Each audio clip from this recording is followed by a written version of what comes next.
J'ai choisi deux textes dans la parole du Seigneur qui m'ont étonné. D'abord, c'est l'évangile de Matthieu, au chapitre 13.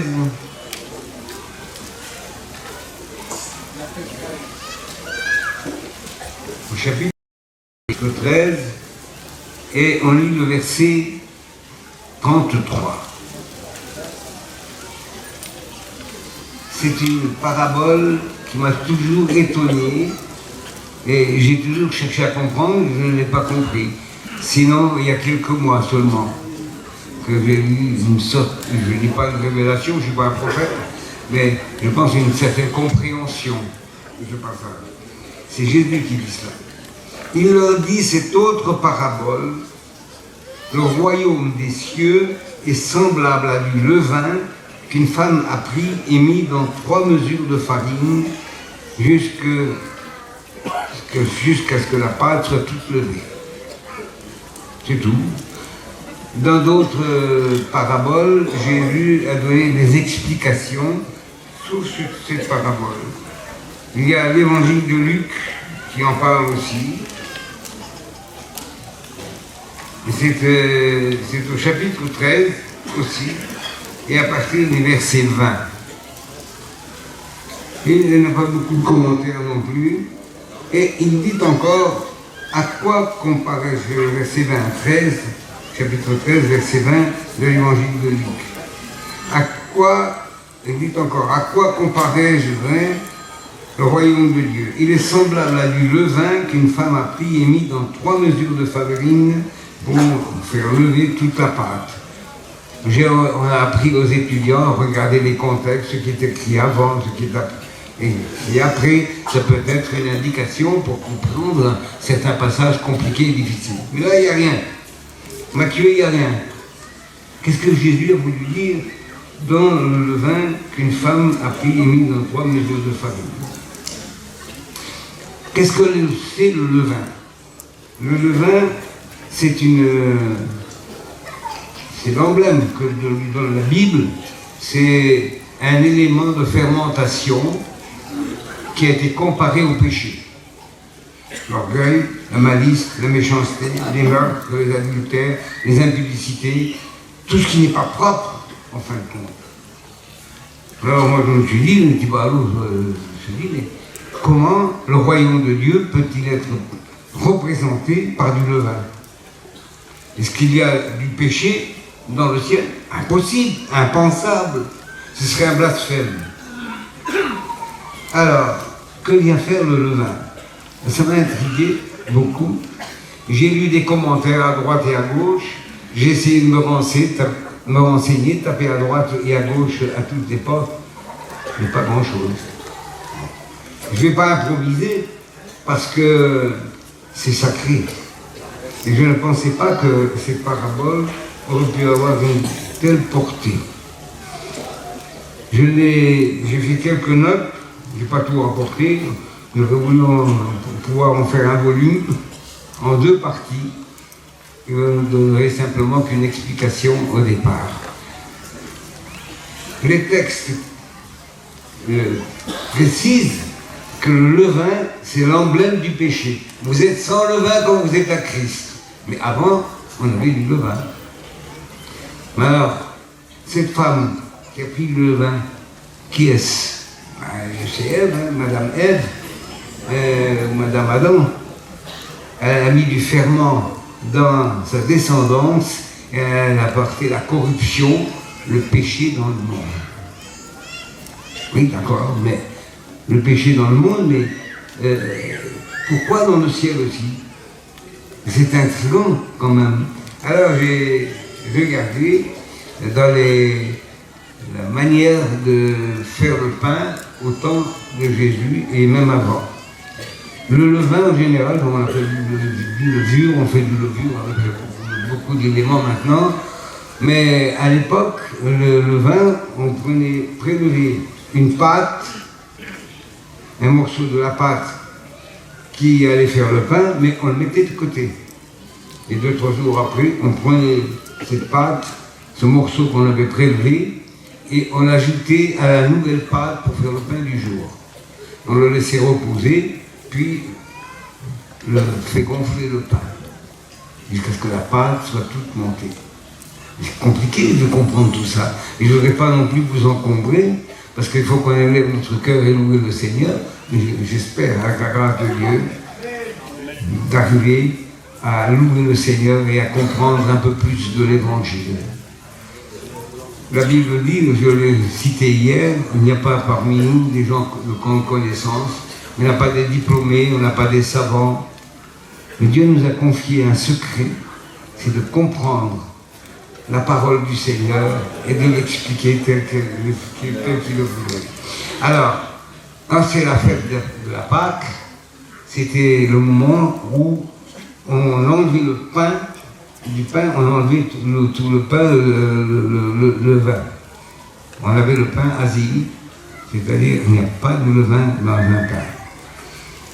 Alors, le patron de la maison, le père de famille, nettoyait, faisait récurer toutes les ustensiles dans lesquels il y avait eu du levain. Il fallait que tout soit propre. Et puis, par sécurité, il demandait à l'un de ses enfants, parce qu'il cachait un morceau de levure quelque part, et il demandait à ses enfants de le trouver. Tout le monde sait que les petits-enfants sont tous des curieux, et ils font le tour de la maison. Quand ils l'ont trouvé, on était à peu près sûr qu'il n'y avait plus de levain dans la maison. Mais, sait-on jamais, le père de famille levait les bras vers le ciel et dit « Oh Dieu, j'ai enlevé tout le levain de ma maison. S'il en reste encore un peu, pardonne-moi parce que je ne l'aurais pas vu, je ne l'aurais pas trouvé. » C'était sérieux, le levain. Alors il n'en fallait pas pour le moment de Pâques. Et vous savez que Jésus est mort au moment de la Pâque. Il était le pain qui descend du ciel. Le pain, j'ai mis remarquer ici beaucoup de choses. Mais dans toute la Bible, le levain a gardé l'influence du péché. Alors pourquoi les levains qui est prélevé? Pour être plus simple, je prends l'évangile de Matthieu. Je vais vous montrer quelque chose qui m'a bouleversé, qui m'a fait pleurer, et qui m'a occupé pendant des heures, comme un chercheur d'or qui trouve un filon.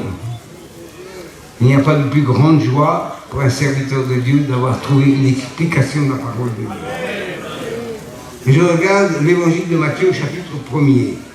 Abraham engendra, parce qu'il est dit, généalogie de Jésus-Christ, fils de David. Alors ceux qui disent que Jésus n'est pas venu en chair, c'est l'esprit de l'antichrist, à moins qu'ils ont fait une erreur, parce qu'il y en a qui ont fait des erreurs, et ce n'est pas des antichrists. Mais Jean nous dit dans son épître, celui qui nie que Jésus-Christ est venu en chair, c'est l'esprit de l'antichrist. Alors, généalogie de Jésus-Christ, fils de David, fils d'Abraham. Alors, à partir de là, commence une énumération. Abraham engendra Isaac, Isaac engendra Jacob, Jacob engendra Judas, etc., etc. Et il arrive à la conclusion. C'est ça un petit peu, donc il y avait les yeux. Il arrive à la fin, à verset 15, Élie engendra Éléazar, Éléazar engendra Mathan, Mathan engendra Jacob, Jacob engendra Joseph, l'époux de Marie, de laquelle est né Jésus, qui est appelé Christ. J'étais surpris que Joseph n'a pas engendré. Il a été engendré par son père Jacob, mais la liste de ceux qui ont engendré a disparu. Pourtant, on a mis à chaque nom, il dit engendré, engendré, engendré, engendré, et arrivé à l'époux de Marie, il aurait dû dire Joseph engendra Jésus. Mais Joseph n'a rien engendré du tout, mais en sourdine, l'évangéliste Matthieu nous fait comprendre que Joseph n'est pas le père de Jésus. Voici de quelle manière, verset 18, arriva la naissance de Jésus. Marie, sa mère, je vais dire des choses gênantes un petit peu, c'est pas mon habitude, j'ai du respect pour tout le monde, mais on parle de choses sacrées qui sont incontournables pour que nous puissions comprendre le sens de cette parole de Dieu. Marie, sa mère, ayant été fiancée à Joseph, se trouva enceinte par la vertu du Saint-Esprit avant, il ajoute, avant qu'ils habitent ensemble, avant qu'ils eussent leur foyer. Joseph, son époux, qui était un homme de bien et ne voulait pas la diffamer, se proposa de rompre secrètement avec elle. Comme il y pensait, voici un ange du Seigneur lui apparut en songe. En songe. Ce n'est pas une apparition, mais en songe. Il lui a dit, Joseph, fils de David. C'est lui le fils de David. Joseph, fils de David, ne crains pas de prendre avec toi ta mari, ta femme, car l'enfant qu'elle a conçu vient du Saint-Esprit. Amen.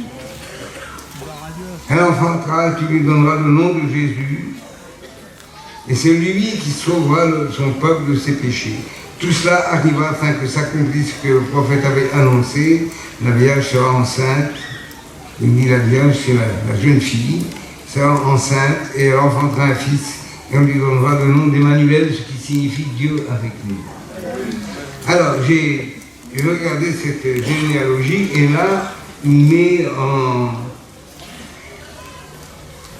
nous laisse comprendre l'évangile, dans l'évangile de Luc, il nous laisse comprendre que Joseph n'a rien à voir dans la naissance de Jésus.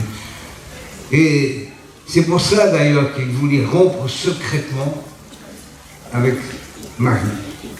Il était un homme de bien, il ne voulait pas la diffamer et il a voulu rompre secrètement. C'est parce qu'il pensait que Marie avait eu une aventure. Et s'il avait dit que ça vient du Saint-Esprit, personne ne l'aurait cru.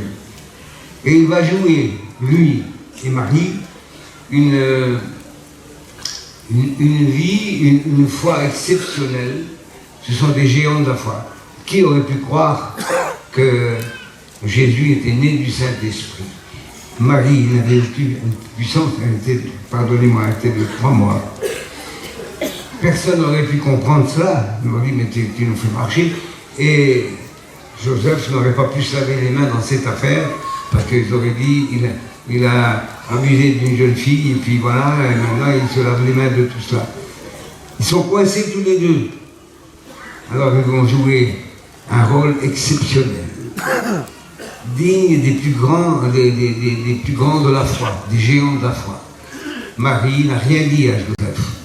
C'est l'ange qui parle à Joseph.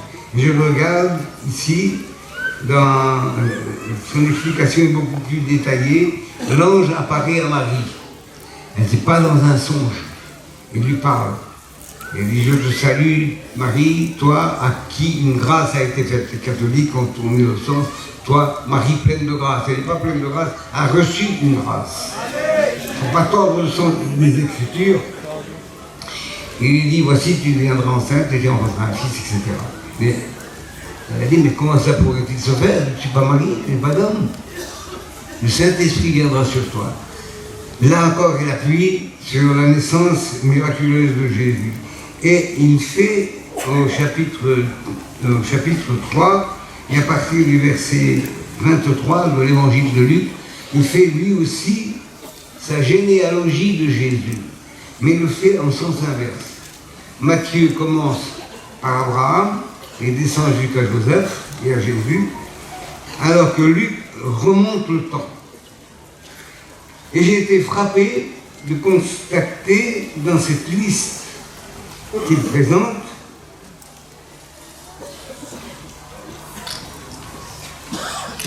Jésus avait environ 30 ans lorsqu'il commença son ministère, étant, comme on le croyait, lui aussi, mais un point d'interrogation, étant comme on le croyait, fils de Joseph, fils d'Élie.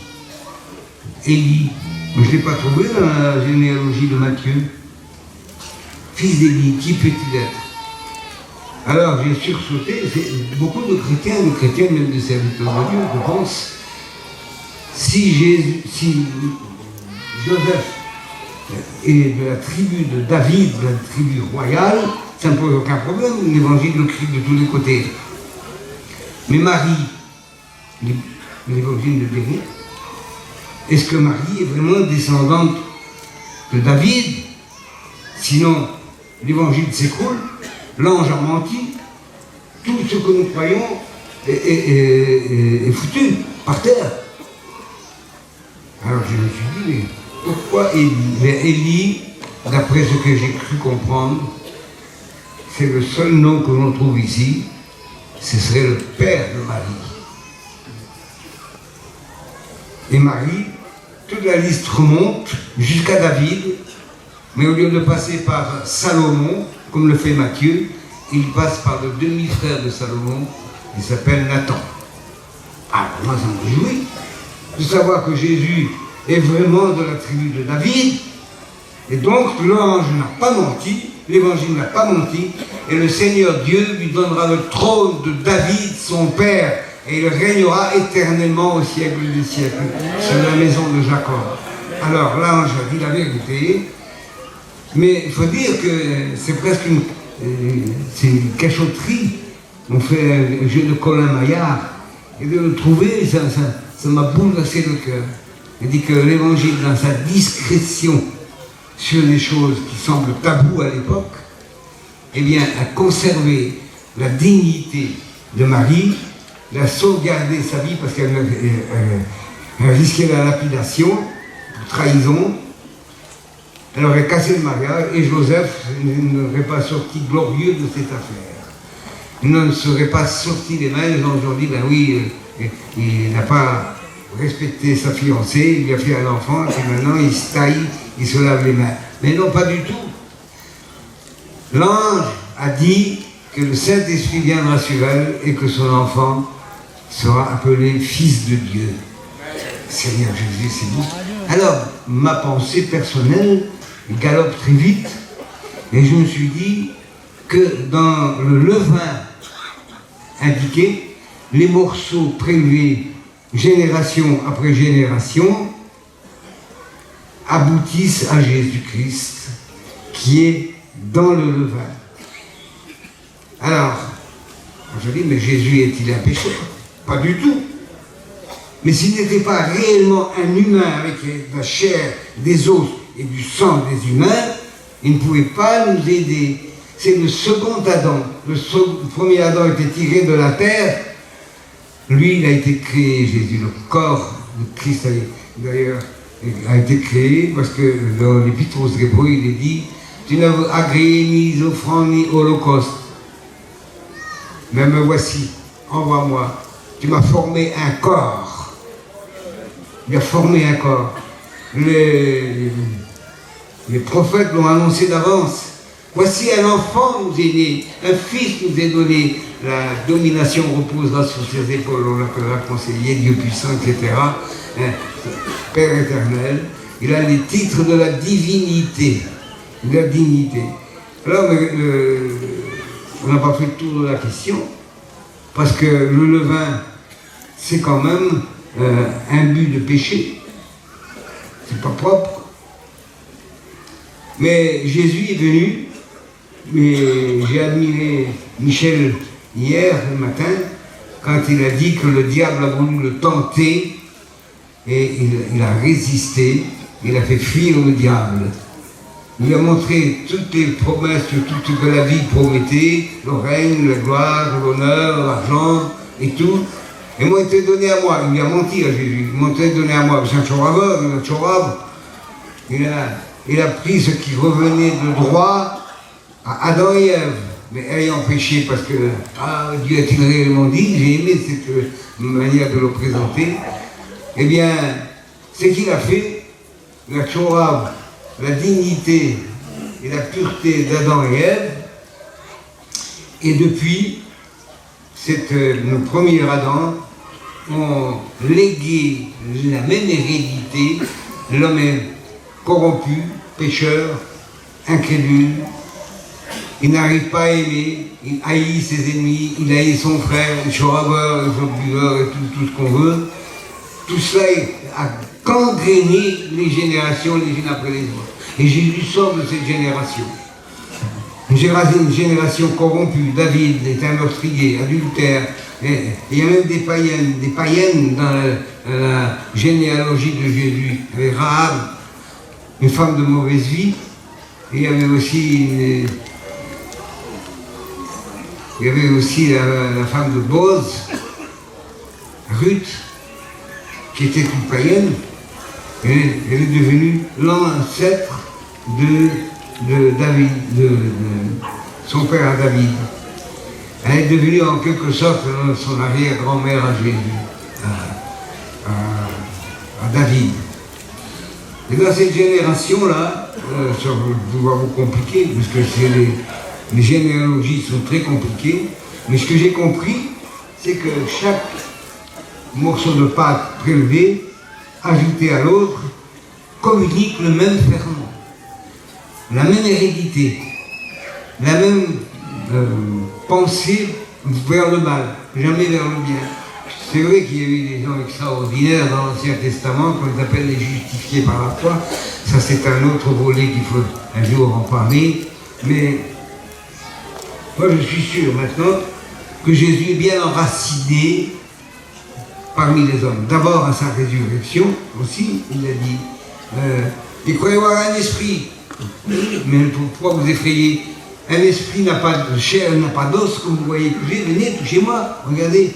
Et Thomas, le fameux incrédule, il a dit Thomas, viens ici, mets tes doigts dans mes plaies, mets ta main dans mon côté, je vais peut-être une plaie béante, ne sois pas incrédule et crois. Et c'est le premier parmi le collège apostolique qui est tombé à genoux au Jésus, il a dit mon Seigneur et mon Dieu.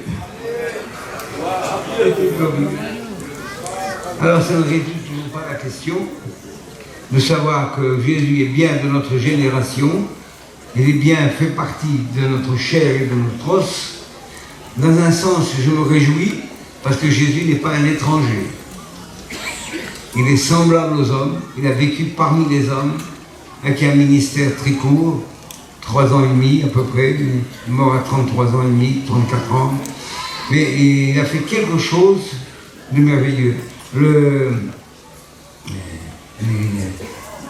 Comment il s'appelait déjà, celui de Tréguier, Ernest Renan, un fameux incrédule qui avait commencé à prêcher parce qu'il ne pouvait pas avoir d'accès aux bibliothèques, il n'y avait que par le billet de l'église catholique qu'il pouvait aborder les bibliothèques. Et en lisant, il a perdu la foi. Non seulement il a perdu la foi, mais il a combattu le Christ, il a combattu l'évangile, il a contesté les miracles de l'Ancien Testament. Et il a combattu Jésus dans sa vie, il n'était pas divin. La Bible, maintenant, elle n'est pas inspirée. Elle doit être contrôlée comme n'importe quel livre, parce qu'il y a des contradictions dedans. Bon. Mais il a ajouté quelque chose. Quel que soit Jésus, jamais un homme ne viendra le superposer. Parmi tous ceux qui ont vécu, il sera le plus grand. Et il a contesté la vie de là. L'homme, quand il meurt, il est dans le néant, il n'existe plus. Et puis un jour, il est tombé malade, parce que sa sœur, elle avait disparu, c'est un génie aussi, un grand savant. Et malheureusement, c'est un breton. Bon, je ne suis pas très fier, moi je suis du Nord. Mais il avait dit que Jésus, c'est un homme comme les autres. C'est un philosophe, c'est un savant, et qu'il a fait de belles choses. Oui, eh bien, il a dit sur son lit de mort, je ne peux pas comprendre qu'un cerveau tel que ma sœur ait pu partir dans le néant. Il manquait quelque chose, sa raison expliquait qu'il n'y avait rien de côté, mais son cœur avait un autre langage. Et sa petite fille est venue le voir à son lit sous son chevet. Il a dit, papy, c'est lui qui a dit à sa petite fille, ma petite fille, tu as dit, de l'autre côté, l'homme vivra. Mais papy, tu as dit le contraire dans tes livres. Ça ne fait rien, ma petite fille. Crois-y quand même. Je ne sais pas s'il est au ciel, ça m'étonnerait. Mais avoir démystifié le Christ le rendre pareil qu'à un homme, mais au sens propre du mot, il n'avait rien de divin en lui, c'est le dépouiller de sa gloire.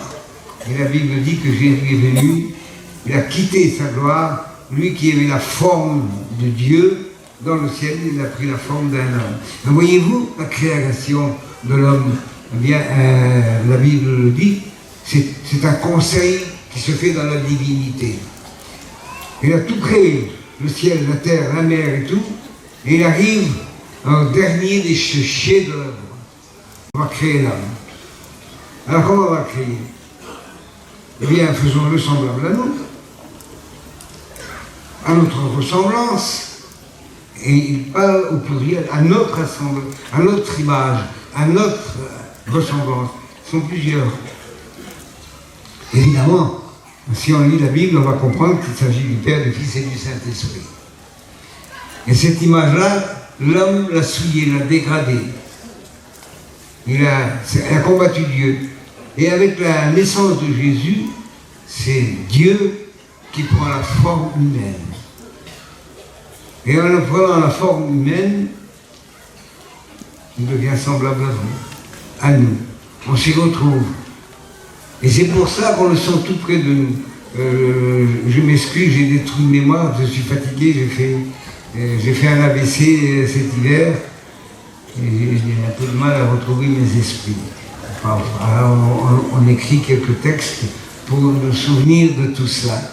Mais ça m'a tellement emballé, cette généalogie, de retrouver Marie vraiment descendante de David, par Nathan, et non pas par Salomon, par Nathan. Non. Salomon a construit le temple, il a fait des choses magnifiques, mais Nathan aussi dans la généalogie. Et dans cette généalogie, eh bien Marie, elle a du sang de David dans les veines. Jésus a du sang de David dans les veines. C'est le sang de la promesse dans laquelle Dieu va demander un sacrifice suprême.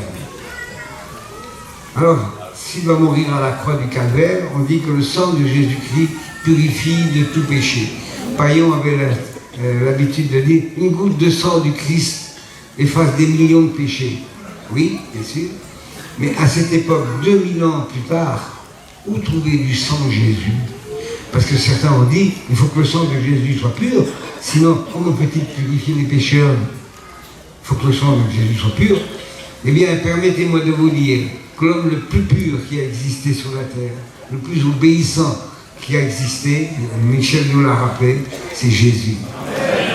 C'est l'homme le plus pur, le plus innocent et le plus juste que notre vieille terre, notre planète Terre a pu porter. Et j'ai regardé pendant la crucifixion des témoignages. Je ne vais pas répéter ce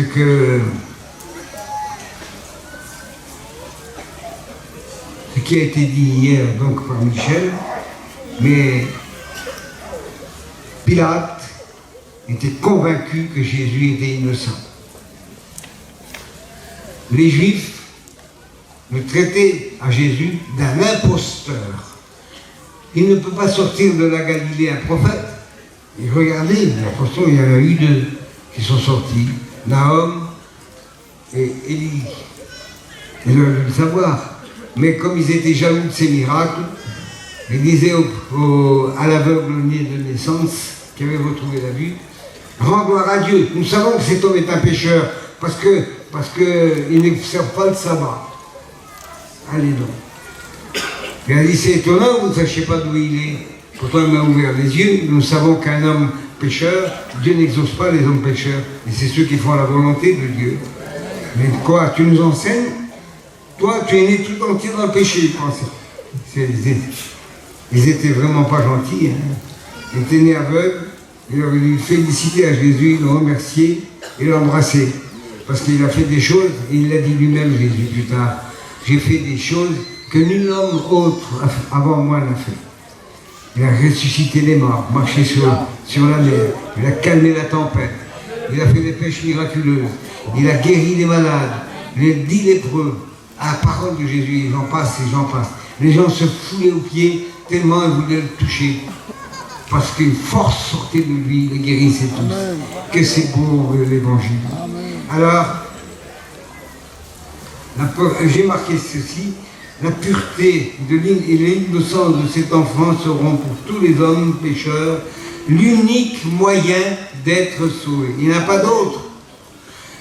Et Paillon m'avait fait remarquer que dans la liste des patriarches, au chapitre 5 du livre de la Genèse, que les noms qui sont avancés sont prophétiques. Le courtement dit, c'est que chaque nom possède une espérance. On pensait que dans la succession des naissances allait arriver un homme plus grand que les autres et qui allait sauver la race humaine. Ils ont échoué. Ils ont été des figures de ceux qui allaient venir, comme Enoch, plus tard Élie est enlevé au ciel, et tous ces hommes-là ont un emblème, un message à dire que nous allons aussi nous partir un jour au ciel. Alors, seul Jésus, j'ai mis ici, Adam, voilà, cet enfant devenu grand se livrera tel qu'il est, innocent et pur, sans tache, en acceptant de prendre la place de tous les coupables du monde depuis son ancêtre Adam qui a laissé à tous ses descendants le levain d'une dette énorme devant la justice divine et que personne n'était à la hauteur d'acquitter jusqu'à la dernière génération des hommes qui vivra sur la terre. Seul Jésus, un second Adam, pur et innocent dans tout son être, pouvait seul payer le châtiment de tous les coupables. Alors certains ont dit, parmi ceux qui prêchent les tombeurs et les souffleurs, que Jésus est mort dans son esprit. Impossible. L'esprit de Jésus n'est pas mort. Certains ont dit, dans ceux qui font tomber les gens, que le diable aurait amené Jésus à sa mort, il l'aurait amené en enfer, et puis il l'aurait battu avec des coups de bâton et des verges, il l'aurait battu, et puis que brusquement, il dit, l'esprit, le petit esprit, c'est un blasphème, le petit esprit de Jésus s'est tellement recroquevillé sur lui-même que c'est comme un ballon qui se dégonfle. C'est pas possible qu'ils ont pu dire des choses horribles comme cela. Et puis, il s'est souvenu que Jésus était sans péché. Alors le petit ballon a regonflé, je ne sais pas où ils ont lu ça, mais c'est pas dans la Bible ça. Jésus n'a jamais été aux enfers, comme disent les catholiques, parce qu'il est descendu dans les régions inférieures de la terre. Et le mot en latin inférieur donnait dans l'enfer. Il n'est pas parti dans l'enfer. Jésus a dit au brigand sur la croix, aujourd'hui tu seras avec moi où? Dans le paradis. On peut applaudir Jésus parce que c'est nous une espérance vivante, palpable. Quand un chrétien meurt, il s'en va directement auprès du Seigneur. Et c'est beau. Et je n'ai pas terminé. Et la parole a été faite chair. La parole vivante. Jean le dit. La parole était au départ avec le Christ, avec Dieu. Elle était la parole de Dieu. Et en regardant tout l'Ancien Testament, vérifier l'origine de Jésus-Christ, on le retrouve dans toutes les images et les apparitions. Christ était celui qui avait aussi fait sortir le peuple d'Israël de l'esclavage. L'Esprit du Seigneur était sur lui. Et Moïse avait annoncé que le Seigneur, notre Dieu, fera lever du milieu de vous un homme, un prophète semblable à moi. Et vous l'écouterez, sinon Dieu vous demandera des comptes. Il a annoncé la naissance de Jésus-Christ. C'est formidable. Juste une petite parenthèse. Vous savez, Matthieu 17, Jésus est apparu avec Moïse et Élie sur la montagne. C'est la preuve formelle que les morts continuent d'exister. Et quand il est apparu sur la montagne, j'ai fait cette comparaison, on dirait que lui, Moïse, c'était le testateur, la garantie de l'ancienne alliance pour faire des sacrifices sanglants pour que les pécheurs puissent avoir le péché pardonné. Ils n'étaient pas ôtés, ni pardonnés, ils étaient simplement couverts. Mais ça, c'était autre chose, c'est un peu trop long à expliquer. Ils étaient couverts. Alors, il est venu donner à Jésus en quelque sorte la clé de la maison de la nouvelle alliance. Il est le maître de la nouvelle alliance. Et quand on dit alliance, on dit aussi testament. Pour ça, vous avez l'Ancien Testament et le Nouveau Testament. Et qu'un testament, quand on lègue quelque chose à quelqu'un ou à ses enfants, il faut que celui qui lègue son testament doit être mort. Sinon, aussi longtemps qu'il est vivant, le testament n'a pas de valeur. Jésus-Christ est mort et nous a donné son testament. Le testament dont on trouve à chaque page de la Bible, de l'Évangile, des Épîtres, les glorieuses promesses d'une résurrection. Et cette résurrection nous rendra semblables à lui. Je me demande si je n'ai pas oublié quelque chose de précieux, parce que je suis en train d'improviser, pardonnez-moi. Revenons juste au sang de Jésus-Christ. J'avais dit, et j'avais évoqué tout à l'heure, je ne sais pas combien de temps, je ne l'ai pas sur mon livre parce que je suis un vieux, je vais avoir 83 ans cet hiver. Je ne suis pas encore complètement fou, mais je ne le serai jamais. Amen. Alors, réflexion au sujet du sang de Jésus.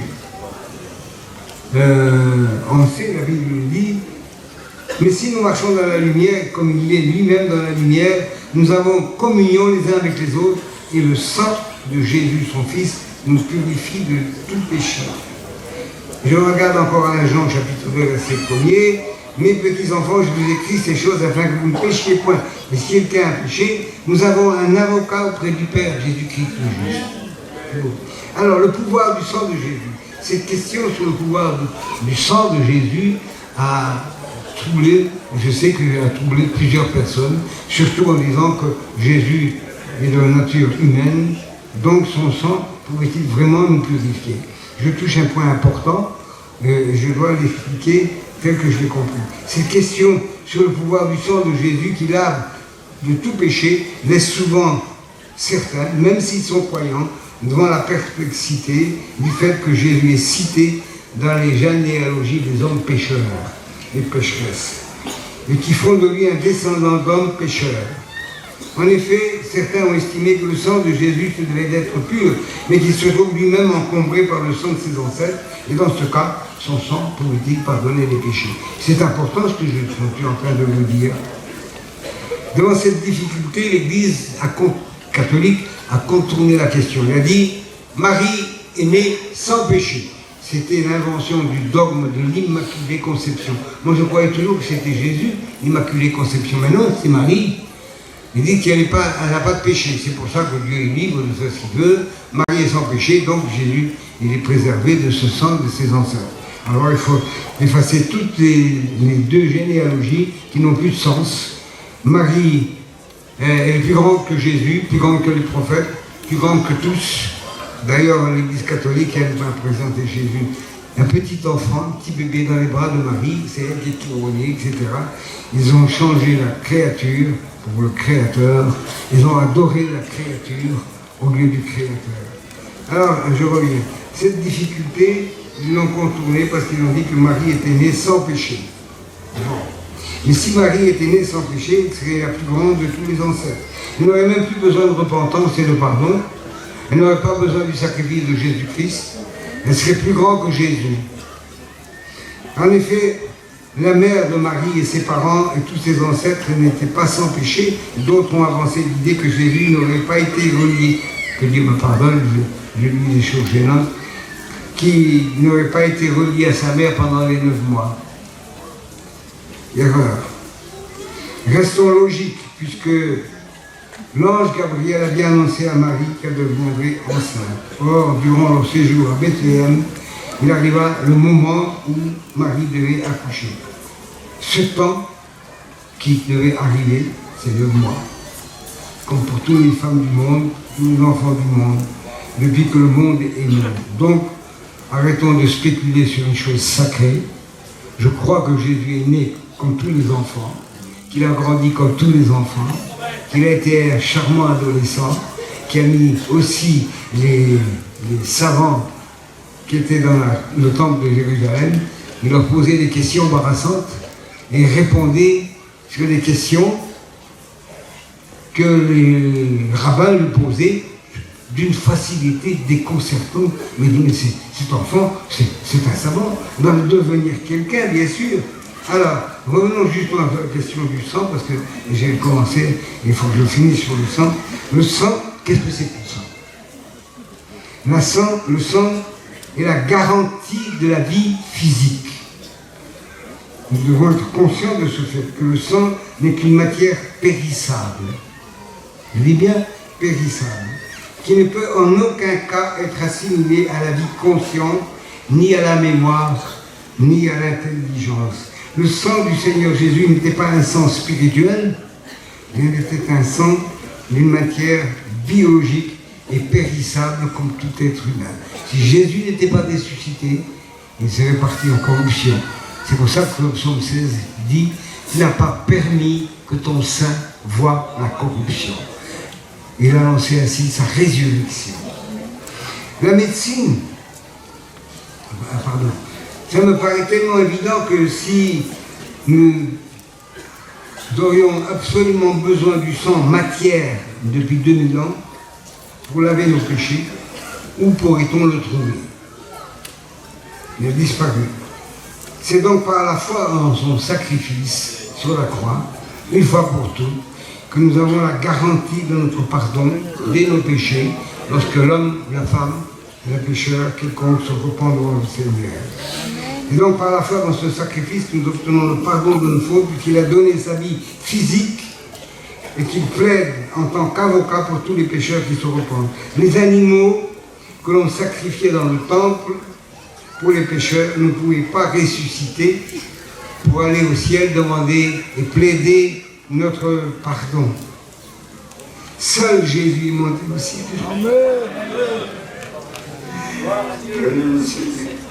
Seul Jésus est monté au ciel par sa résurrection pour demander à Dieu le pardon des péchés pour ceux qui se repentent. Ah, que c'est beau. Il y en a des milliers qui sont passés par là, qui ont profité de ce sang. Le sang de Jésus. La médecine nous apporte des connaissances sur les multiples propriétés du sang qui est dans la fonction du corps, en fonction dans le corps humain.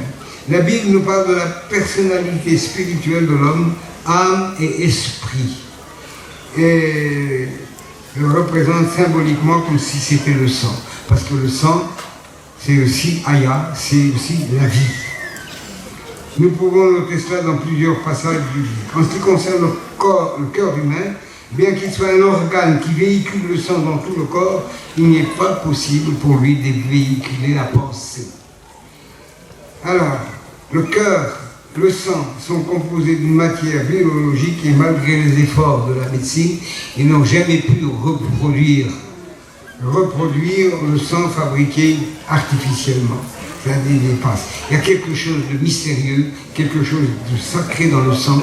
Et c'est pourquoi Dieu avait ordonné de ne pas manger du sang au temps de l'Ancienne Alliance. C'est pourquoi on a toujours besoin de donneurs, parce qu'on ne peut pas fabriquer le sang.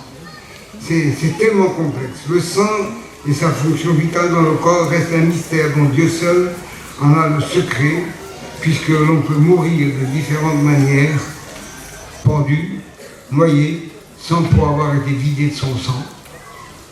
C'est la preuve que le sang est matière et il est périssable. Donc, si pour certains ne veulent pas des transfusions sanguines, c'est parce qu'ils ont peur de recevoir l'esprit de l'autre. Ce serait une forme de réincarnation. La Bible n'en parle pas. En ce qui concerne les animaux, eh bien, on ne leur prêche pas l'évangile. On n'a reçu aucun ordre de mission envers les animaux. Ils n'ont pas part à la nouvelle naissance, ils n'ont pas part au ministère, ils ne prophétisent pas, ils ne parlent pas en langue. Les animaux n'exercent aucun ministère. Ils sont nés, comme disait l'épître de Jude, des brutes, des bêtes, nés pour mourir. Mais dans le temps de l'Ancienne Alliance, ils jouaient un rôle qui préfigurait le véritable sacrifice de l'agneau de Dieu qui s'appelle Jésus-Christ. Alors, on ne confie rien à Jésus. Alors, une autre question que beaucoup se posent. Christ, quand il a dit « Mon Dieu, pourquoi m'as-tu abandonné ?» J'ai souvent dit « Ah oui, à quoi tu m'as abandonné ?» C'est pas ça. Christ, vers la 9e heure, s'écria « Eli, lama sabachthani », c'est-à-dire « Mon Dieu, pourquoi m'as-tu abandonné ?» Jésus sur la croix est devenu pour ses contemporains un maudit, à rejeter, un impur, à parler de chilo, comme disent les Sinti, de telle sorte qu'ayant pris sur lui-même notre condamnation, le fameux levain, on en revient, il a pris dans son corps. Les évangélistes, les gens qui souffrent sur le blanc et qui les font tomber, ils disent, eux, que le péché est que dans le corps. Mais ce n'est pas eux qui ont porté le péché. Il dit, spirituellement parlant, on peut pécher, mais le péché est dans le corps. Mon esprit n'est pas d'accord avec, donc c'est pas un problème pour ça. Mais si c'est un problème, si votre péché n'est pas pardonné par le sang de Jésus-Christ, eh bien vous pouvez vous faire transfuser tant que vous voudrez, vous ne serez pas sauvés. Mon Dieu, pourquoi m'as-tu abandonné? Cette question qui m'a paru comme une réponse de Dieu, qui m'a paru, ça c'est mon interprétation, telle que je le comprends, mais je ne crois pas être loin de la vérité, parce que celui qui est mort à la croix est une malédiction auprès de Dieu. Et Jésus n'y a pas échappé. Il a pris notre malédiction, notre châtiment, notre perdition. Il a pris nos fautes. Il a pris toutes nos offenses sur lui. On lui a craché au visage, on l'a battu. Il faut comprendre cela. Et le Père Céleste lui répond. Je trouve ça dans Ésaïe, chapitre 54, versets 7 à 10. Bien sûr que c'est Israël qui est compris dans ces versets. Mais l'alliance de paix se fait par Jésus. Quelques instants, je t'avais abandonné. Il dit quelques instants. Je t'avais abandonné. Mais avec une grande affection, je t'accueillerai. Dans un instant de colère, je t'avais un moment dérobé ma face. Mais avec un amour éternel, j'aurai compassion de toi, dit ton Rédempteur, l'Éternel. Amen. Il en sera de moi comme au jour de Noé. J'avais juré que les eaux de Noé ne se répandraient plus sur la terre. Je jure de ne plus mériter contre toi, et de ne plus te menacer. Que les montagnes s'éloigneraient, que les collines chancelleraient. Mon amour ne s'éloignera point de toi, et mon alliance de paix ne chancellera pas de l'Éternel. Il y a compassion de toi. Et c'est ce qui me fait comprendre que dans cette portion de l'Écriture, il y a la formule « mon alliance de paix ». Et les anges ont chanté au berger « paix sur la terre aux hommes que Dieu accepte ». Paix aux hommes que Dieu accepte. Il est donc notre Rédempteur, il est notre garantie, la garantie de notre soutien. On peut parler longtemps sur ces choses, mais je suis fatigué, il va falloir que j'arrête. Je pense vous avoir dit l'essentiel, et je vérifie une dernière fois. Si je n'ai pas oublié quelque chose d'important, j'ai laissé la moitié chez moi, de ma valise. On aurait pour un moment, peut-être qu'un jour, on expliquera ça plus en détail aux élèves de l'école publique, sait-on jamais si le Seigneur me donne encore une vingtaine d'années. Je plaisante bien sûr. Maintenant nous comptons nos pas. Dieu compte nos pas. Quand on est jeune, on regarde dans l'avenir, on fait des projets. Quand on est vieux, on regarde derrière soi. Qu'est-ce que j'ai fait? On passe en revue tout ce qu'on a fait. Je peux vous dire personnellement que j'étais vraiment inspiré dans beaucoup de cas. Le Seigneur m'a montré des choses audacieuses que jamais j'aurais osé. J'ai demandé un jour à entrer dans le conseil. Ah oui, mais dans le conseil, pour être secrétaire, il faut 2 votes. Il faut d'abord entrer dans le conseil avant d'être secrétaire. On l'a imposé à Mario à ce moment-là. Et j'avais vu mon frère Martin qui plaidait sa cause. Je suis seul, je suis accablé de travail, il me faudrait un coup de main, il me faudrait m'aider. Seigneur, merci, il m'ouvre la porte. Mais quand j'ai commencé à parler et que je voulais entrer dans le conseil des secrétaires, il a pris la porte derrière et il est parti. Il n'avait pas compris. Mais j'étais audacieux. Et puis, il me manquait une dizaine de voix pour devenir secrétaire de la mission. J'ai dit, je veux rester dans le conseil à une condition. Dans 3 ans, je prends le poste. Mes frères m'ont applaudi.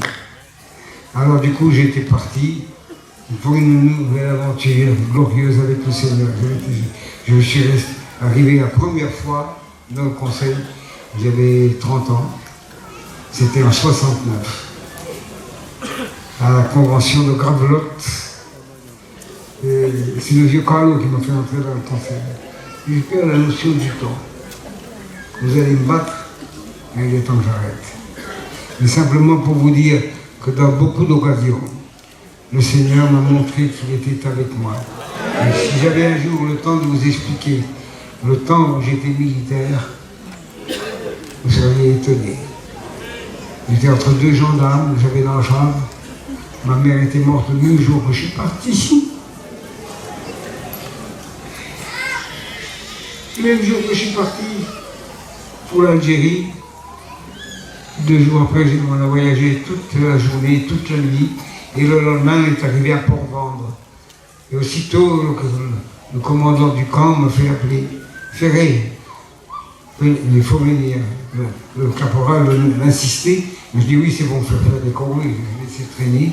Et quand je suis arrivé, on se présente, quand on est soldat à tel, etc. Il m'a dit, qu'est-ce qu'elle avait, votre maman? Maman, elle était malade du cœur. Elle dit, voilà, un télégramme. Venir de suite. Mère décédée. Il fallait que je traverse toute la France pour aller jusqu'à Roubaix pour veiller. Quand je suis arrivé, c'était le dernier jour. Il n'y avait personne, il n'y avait pas de prédicateur, il n'y avait rien. Ma famille est venue de la Belgique. Je n'étais pas converti. Le soir, j'ai veillé ma mère avec mon petit... avec mon petit frère, un petit brasier de rien remué dans les braises. J'ai été voir le pasteur de la ville, j'ai demandé de venir faire l'enterrement. Ah oui, mais il dit, il faut aller en Belgique. Mais ils ne comprennent pas le français, ça ne me fait rien. Moi, j'avais besoin de comprendre. Il est venu, il a parlé. Quelques-uns comprennent bien le français, mais bon, c'était religieux. Et j'étais bouleversé. Puis après, je me suis dit, j'ai acheté ma valise, j'ai acheté mes petites choses, et je vais repartir là-bas à Port-Vendre. J'ai acheté tout ce que j'avais besoin, et je suis reparti. Ma mère est née, elle est morte le 1er juillet en 1960. Je suis parti, quand je suis arrivé à Port-Vendre, il fallait attendre 4 heures. On a fait ma mission, elle se finissait à 4 heures. Quand j'ai dit dans le promis, pourquoi aller dans le camp là-bas 4 heures avant, ils vont me filer des corvées, c'est pas la peine. On me donnait un balai, j'ai balayé. Alors je me suis promené dans la gare, brusquement, et je m'en vais. Je retourne chez moi. J'ai monté dans le train, et je suis reparti. J'avais donc un billet, c'était l'armée qui avait fait ça, cette permission. Et un des contrôleurs est venu, il a regardé, mais ça ne correspond pas ça. Hein? Il dit, la permission est dépassée. L'autre, il a dit, le sphère, ça ne te regarde pas. Et je suis parti. J'ai resté 6 mois à pleurer dans les champs, et je me posais la question, où est ma mère? Que je ne... Nos parents, tous les chrétiens qui disparaissent, je peux vous garantir que c'est une chrétienne authentique. Elle avait appris à lire, elle savait pas lire. Elle chantait des cantiques, des 500 cantiques marqués au Jérémie. Je suis scellé pour la gloire, j'avance vers mon pays.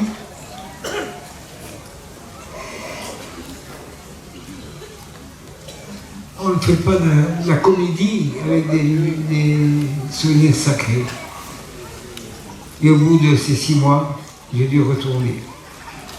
Je suis retourné. Le conseil a pris ma charge. Et quand je suis arrivé, bon, je suis parti en train, bref. Et dans le train, il y avait un pistolet, puis un pistolet, pour s'assurer que j'arriverais bien là-bas, quoi.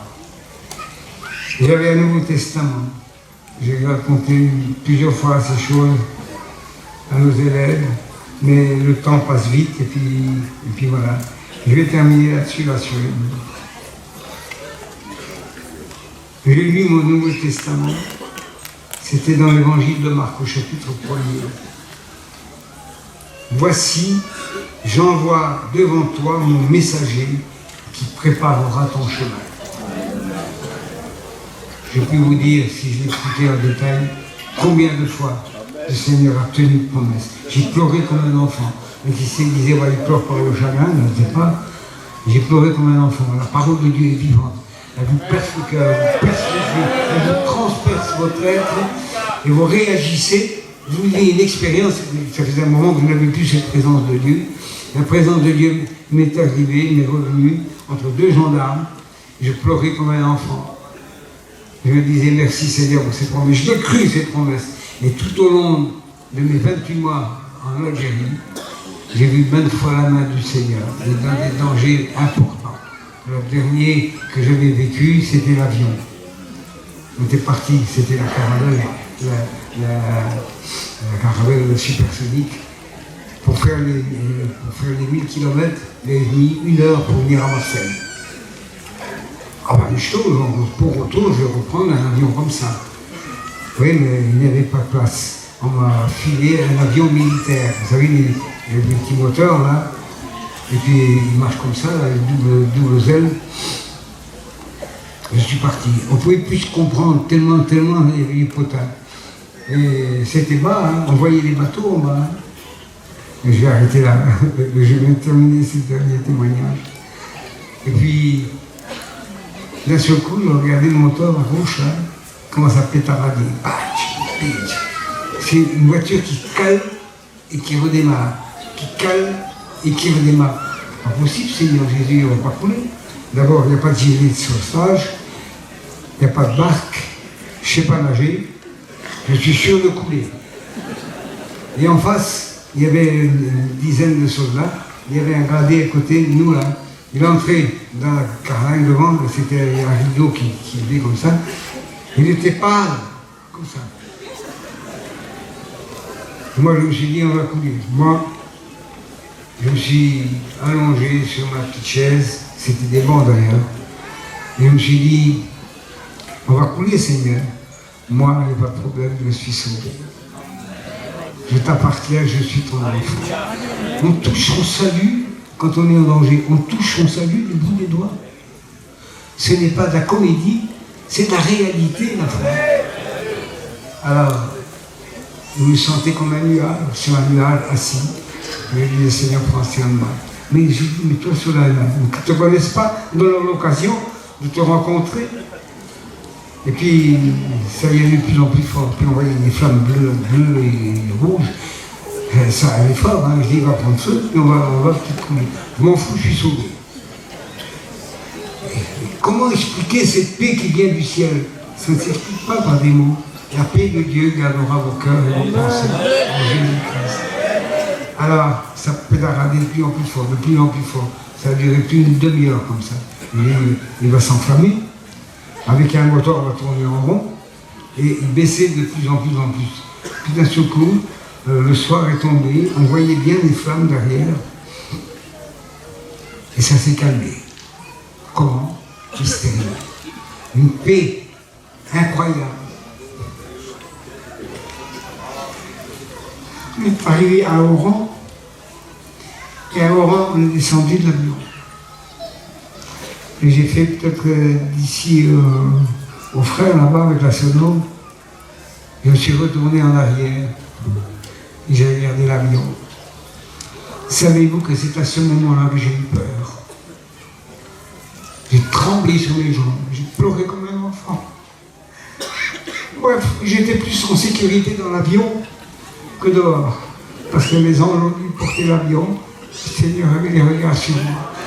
Ça, c'est une de mes expériences là-bas en Algérie. Mais je dis une chose, quand Dieu vous promet quelque chose, croyez-le. Il tiendra toujours. Notre mission, en fait, c'est 70, c'est sur 70 ans. C'est bien ça, 70 ans. Et je suis heureux d'avoir participé aussi. La mission, c'est ma maison. Je le dis encore, je le redis encore, ne quittez pas votre maison. Parce que si au départ de la mission, le début du réveil de l'église apostolique, l'église pentecôtiste, vous avez accueilli, Dieu a préparé un nid pour nous accueillir. Mais depuis, on a grandi en envergure. On devient bientôt plus nombreux que les assemblées de Dieu. On a bientôt plus d'églises que les assemblées de Dieu. Qui aurait pu dire qu'on a un conseil de direction, qu'on a un président, qu'on a un trésorier, et qu'on a des actions missionnaires, qu'on a un chapiteau, qu'on a un terrain qui nous appartient. Et les gardiens, quand ils font aux osserons, quand ils se réunissent, il n'y a que les hommes, leurs femmes, leurs épouses, hein. Les enfants, les familles ne viennent pas. Nous avons un avantage. On se voit tous les 5 minutes. Si ce n'est pas la convention, c'est à la retraite spirituelle.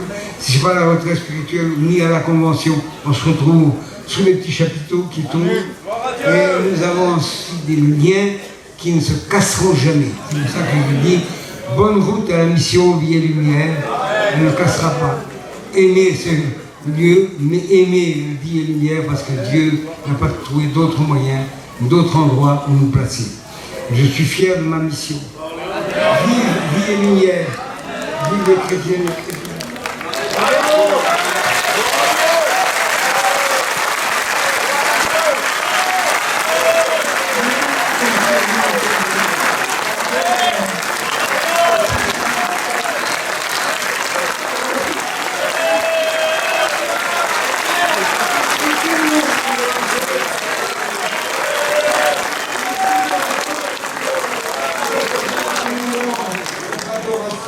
Merci pour tout ce que tu as fait pour nous. Les guérisons, le baptême du Saint-Esprit, les Seigneur, que tu as fait à ton service. Gloire soit au plus fort.